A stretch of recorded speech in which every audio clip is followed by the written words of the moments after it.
your old pal said, son, you've got a friend in me. Yeah, you've got a friend in me.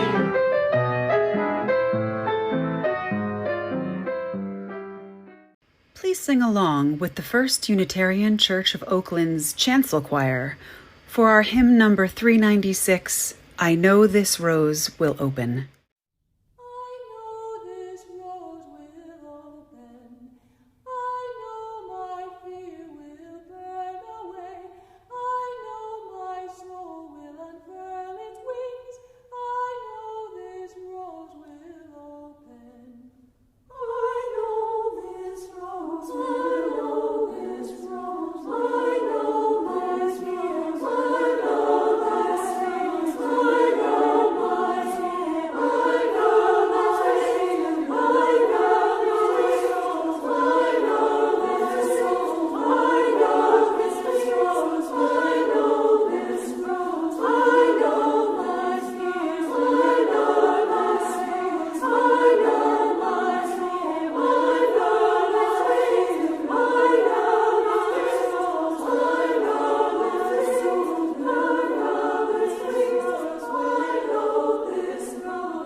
The bell and the wood thrush call us together in covenant, to awaken us from forgetfulness, that we may learn how to live in harmony and community.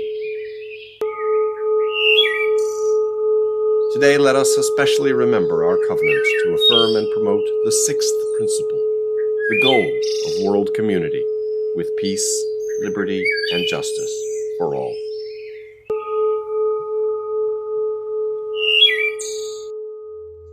Good morning and welcome to Worship with Community, Unitarian Universalist Congregation, White Plains, formerly Lenape Territory. I'm Tracy Brenneman, the religious educator for this congregation, and this morning we are delighted to have Irene Cox offering the sermon. It's a blessing you were born. It matters what you do. Your experience of the divine is true, and you don't have to go it alone. Today is the 6th Sunday of summer. Daylight is dwindling now at a rate of 2 minutes and 4 seconds less per day. The waning crescent moon will be new in 1 week. A special welcome to our visitors. If you are a first-time visitor, we invite you to introduce yourself in the chat. You'll find a link to our order of service on our website at CUUCWP.org. There you will find other resources to help us keep connected during this time and a donate button. For July and August, our Share the Plate funds go to Furniture Share House, who collect new and gently used furniture to distribute free of charge to Westchester families in need. We're able to take contributions via the donate button for your pledge, the plate share, and the minister's discretionary fund. Now, Board Chair Joe Majak has some news and will then light us in leading our chalice. Hi, I'm Joe Majak. As the chair of the board for this congregation, I welcome you.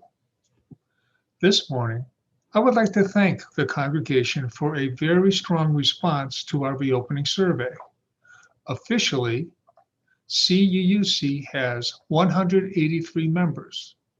We received 106 responses to the survey, which is a response rate of nearly 60%, 57.9% to be exact. The reopening team will immediately analyze the results of the survey, and we will update our journey back to reopening as soon as possible, including the impact of this latest survey. Thanks again for taking the time to share your point of view and other thoughts on this most important topic. And here is that fun fact that only a retired insurance underwriter and religion major would take the time to research. The average response rate for church surveys for those churches in the range of 100 to 200 active attendees is roughly 30 to 35% of the total membership, we nearly doubled that standard. This fascinating fact comes from Hartford Seminary, Hartford Institute for Religious Research, Hartford, Connecticut, which is a non-denominational religious think tank. And now it's time to light the chalice. On the sixth Sunday of the season, we dedicate our chalice to the sixth principle of our faith, the goal of world community with peace, liberty, and justice for all. Please join with me in the chalice lighting words from Dag Hammarskjöld. Each morning, we must hold out the chalice of our being to receive, to carry, to give back.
Our affirmation is the mission of Community Unitarian Universalist Congregation and the covenant of this congregation. Would all members and visitors who would like to, please affirm it along with me. We covenant to nurture each other in our spiritual journeys, foster compassion and understanding within and beyond our community, and engage in service to transform ourselves and the world.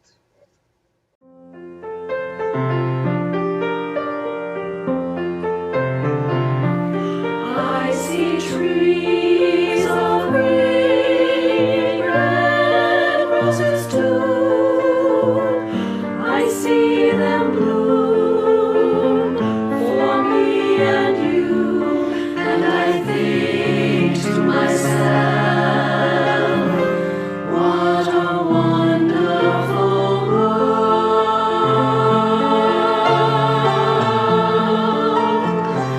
I see skies of blue and clouds of white, the bright blessed day, the dark sacred night, and I think to myself, what a wonderful world.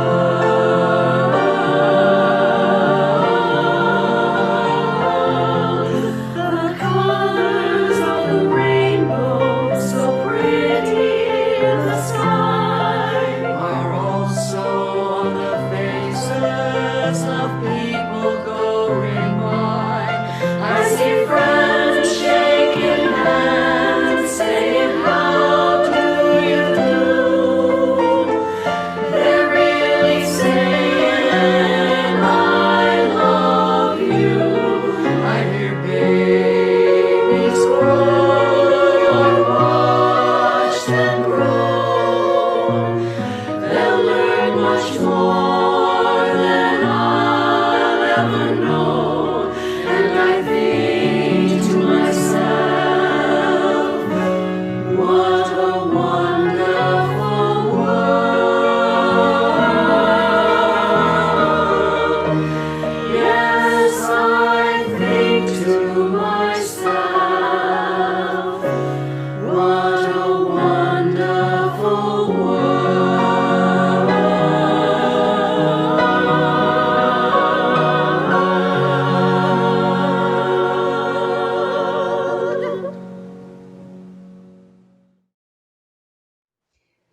Please join me in the spirit of prayer. We bring our whole selves to this space, and here we find comfort. Here we find community. Spirit of life and love, divine presence, we are holding a lot, individually, in our relationships, in our communities, and beyond. Eager for a return to familiar ways of life, hesitant as unknowns continue to mount, assured and comforted by the enduring presence and embrace of this faith community. Loretta Williams reminds us of the complexity and depths of the journey we continue to travel, the journey we continue to share. She writes, we, the bearer of the dreams, affirm that a new vision of hope is emerging. We affirm that we are co-creators of the future. We affirm siblinghood that allows us to touch upon each other's humanity. We affirm a unity that opens our eyes, ears, and hearts to see the different but common forms of oppression, suffering, and pain. We are one in your image. And we affirm the hope publicly expressed that energizes and enables us to move forward. Let us share the burdens of our sorrows. Let us savor the ordinary and uncomplicated moments. Let us joyfully celebrate what is good.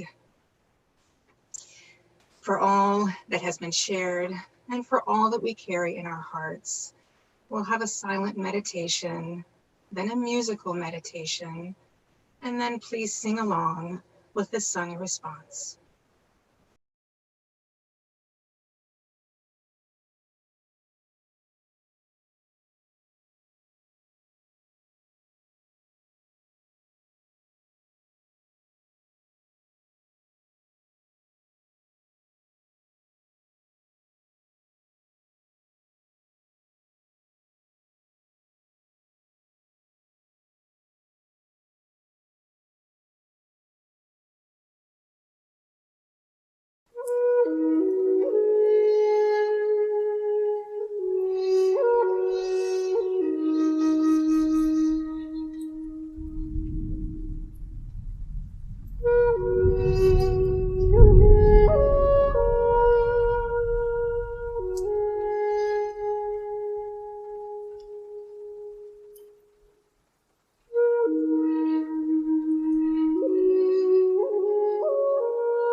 Our next hymn is a hymn of giving thanks, number 76, For Flowers That Bloom About Our Feet.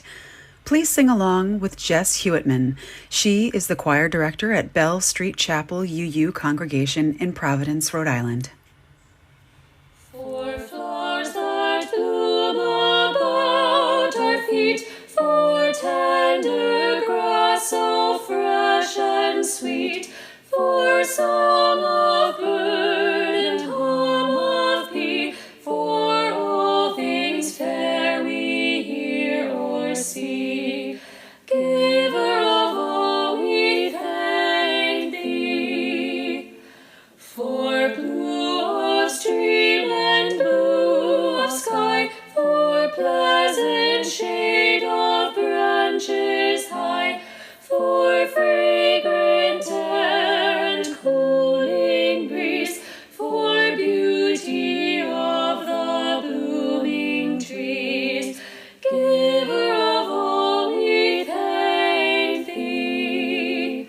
For this new morning with its light, for rest and shelter of the night, for health and food, for love and friends, for everything thy goodness sends. Giver of all, we thank thee.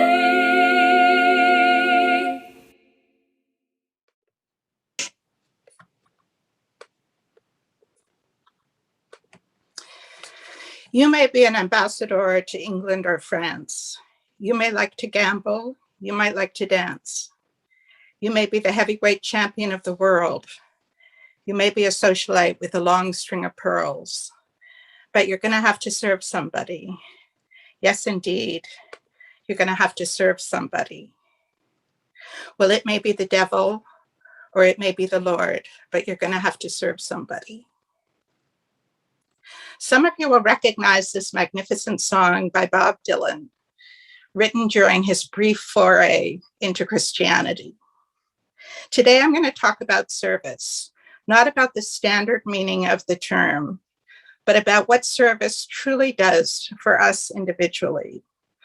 Not how it helps others, but how it helps us, and how we need to serve others mindfully in order to be whole. Most of us would agree that service is good for the world. I'm here today to talk about how service benefits us. Even if our main goal were to solely serve ourselves, in reality, we all end up serving something beyond ourselves, whether it's a corporate status quo, our children's well-being, a disabled relative, a charitable cause, a home nicer than the next door neighbors, a long-held dream. There's no way around it. One way or the other, we have to serve somebody. And certainly we are served, particularly those of us in a privileged economic class. In the grip of capitalism, we are served every day by the people who work underpaid jobs to help sustain our quality of life. From the undocumented workers mowing my lawn to the Asian communities of women giving me a mani-pedi. I became a Unitarian Universalist about 20 years ago when living in Toronto. The congregation's co-minister at the time was Mark Morrison Reed, with whom some of you are familiar because of his work and writings surrounding being a Black UUer. When I relocated back to the United States, I joked that I now attended the Church of Mom and Dad.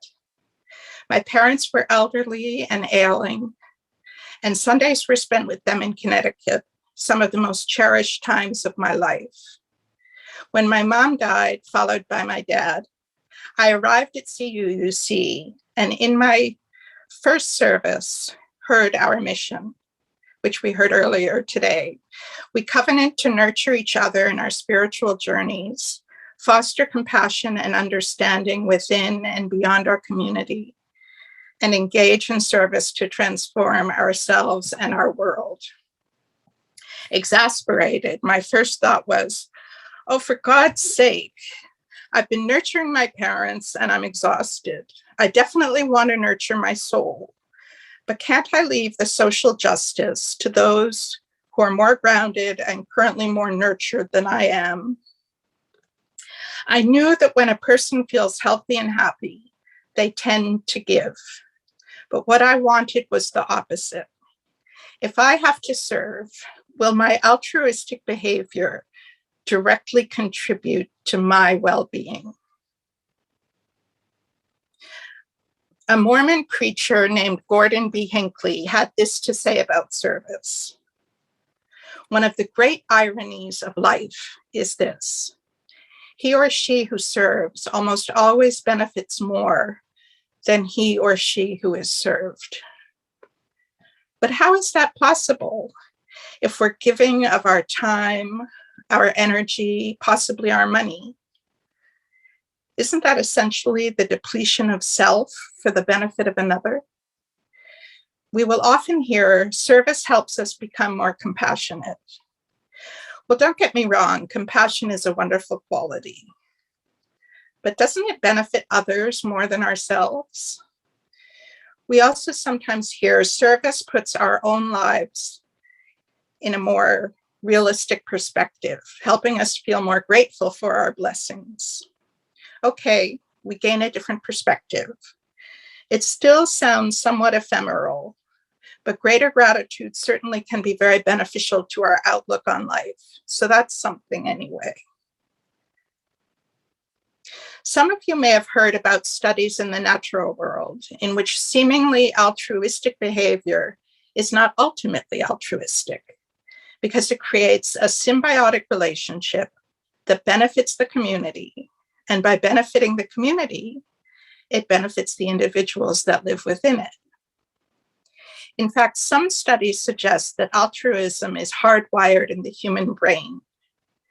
By temporarily inactivating a part of the brain involved in impulse control, the prefrontal cortex, neuroscientists have discovered compelling evidence that we're hardwired for altruism. A paper presented at Dartmouth University by undergraduates had this to say in adapted language. Altruism is one of the few things that puzzled the father of evolution, Charles Darwin. A worker bee cannot reproduce and exists only for the good of the hive and the propagation of the queen bee's genes. A vampire bat will spontaneously share food through regurgitation. A man will help a visually impaired woman cross the street. And US residents pay taxes, of which a portion goes to welfare recipients. But is altruism good for the altruistic person? The biological definition of altruism argues that such acts are undertaken to 1, make the altruist feel better, 2, increase the reproductive success of the altruist, or 3, increase the prevalence of genes for altruistic behavior. And yes, a definition of altruism suggests that altruism is in fact mutually beneficial. Certainly, evolutionary history has seen the success of countless mutually beneficial symbiotic relationships, from lichen, such as algae and fungus, to E. coli in our stomachs. But altruism that helps my species as a whole still sounds community-based rather than individually based. Never mind what's in my stomach. How does service benefit me as an individual? Okay, it makes me more grateful for my blessings, but what else? Well, research suggests that not only does altruism have a positive effect on mental health, but it also plays a key role in shaping physical health. More specifically, studies have linked altruism to longevity, physical functioning, and better health behaviors. Many studies report that volunteers tend to live significantly longer than those who do not volunteer. Researchers named Theuet and Hewitt tracked volunteering and well-being over many years in thousands of people and were able to show this causal effect. When a person increased volunteer work, all measures of well-being increased on average afterwards for as long as the volunteer work lasted. Elderly volunteers were shown to benefit even more than did middle-aged volunteers. Let's consider for a moment the words of philosopher and theologian Albert Schweitzer. I don't know what your destiny will be, but one thing I know, the only ones among you who will be really happy are those who have sought and found how to serve.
In the early 1990s, I was living near the Gay Village neighborhood of Toronto.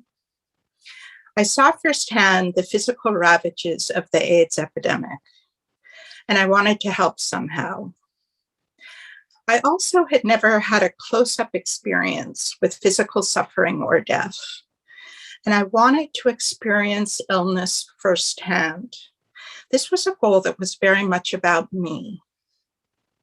I was comforted by a frontline AIDS worker who said to me, research has shown us that the best way to keep volunteers engaged is to be sure they're getting something highly personal out of the work they're doing, be it a new learning of some kind, a new skill, or perhaps new friendships.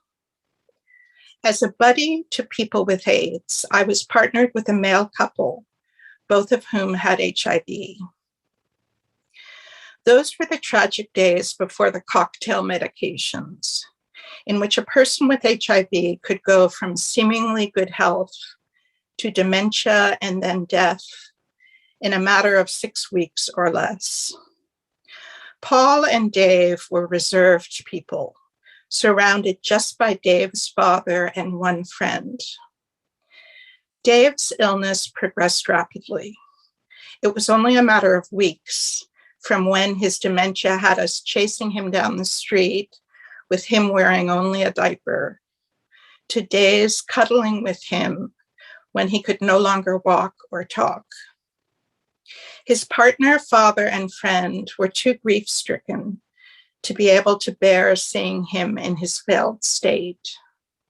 So in his final days, his two companions were his nurse and me.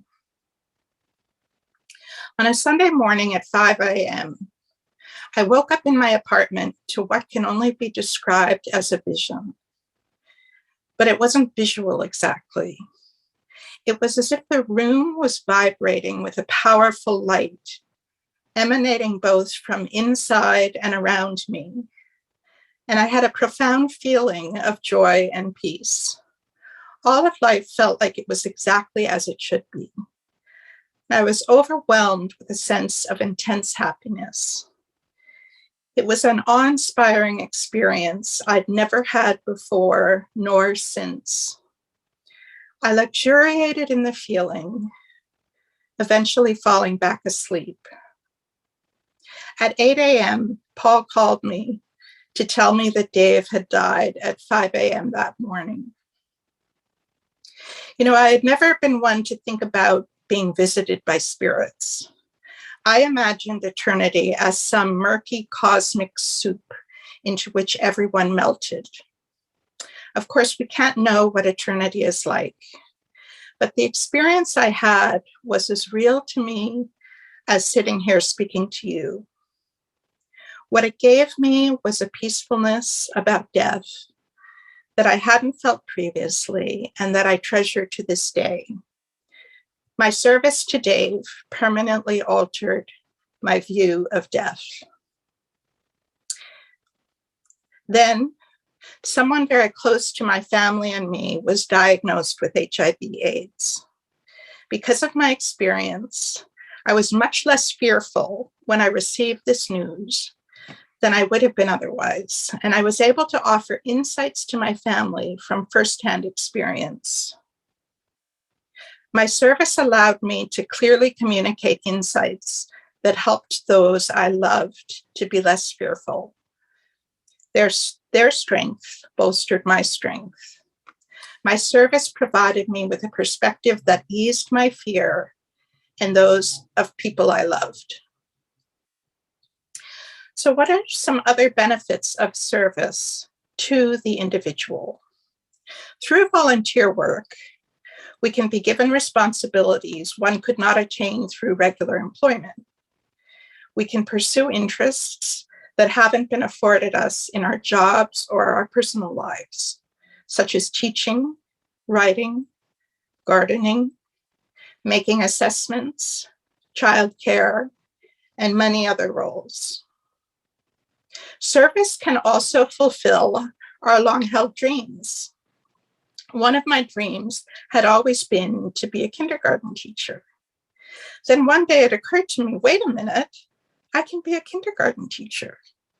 And I signed on for that grade level of UU religious education. And just like that, one of my dreams was fulfilled in real life. Something else service can do is provide a person with a sense of belonging in whatever venue that service takes place. Some psychologists and philosophers believe that a feeling of belonging to something greater than oneself is a key to happiness. It's important to talk about one of the potential pitfalls of service. At times, service to another or to a cause can function as an unhealthy escape. The notion of codependency talks about people who will serve or become involved with another's needs and lives to the detriment of themselves. Even when I was serving as a buddy to Dave and Paul, I remember changing their cat litter while thinking, I haven't even changed my own litter at home. The adage of being on a plane and putting on one's own oxygen mask before placing one on a child is very important to remember when it comes to self-care versus care of another. And let's talk for another minute about compassion. Research has also shown that people who have compassion for others also demonstrate greater compassion for themselves. And there is no doubt in my mind that self-compassion has a tremendous impact on our own behavior. If we can overlook our mistakes and forgive ourselves for our faults, our approach to life is much freer in terms of trying new things, adapting to change, and pursuing our goals. In the words of the Dartmouth paper presentation, altruism promotes the following: deeper positive social integration, distraction from self-preoccupation, enhanced meaning and purpose, a more active lifestyle, and the presence of positive emotions such as kindness that displace harmful negative emotional states. We know that altruism enhances our spiritual health, but we see that it's entirely possible to assert that altruism also enhances our mental and our physical health. And service confers a type of nobility that can't be bought or otherwise finagled. In the words of Martin Luther King Jr., everybody can be great because anybody can serve. You don't have to have a college degree to serve. You don't have to make your subject and verb agree to serve. You only need a heart full of grace, a soul generated by love. May it be so. Amen. Our closing hymn is number 4, I Brought My Spirit to the Sea. Please sing along with the First Unitarian Universalist Church of Baltimore.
Please say with me these words as we extinguish our chalices.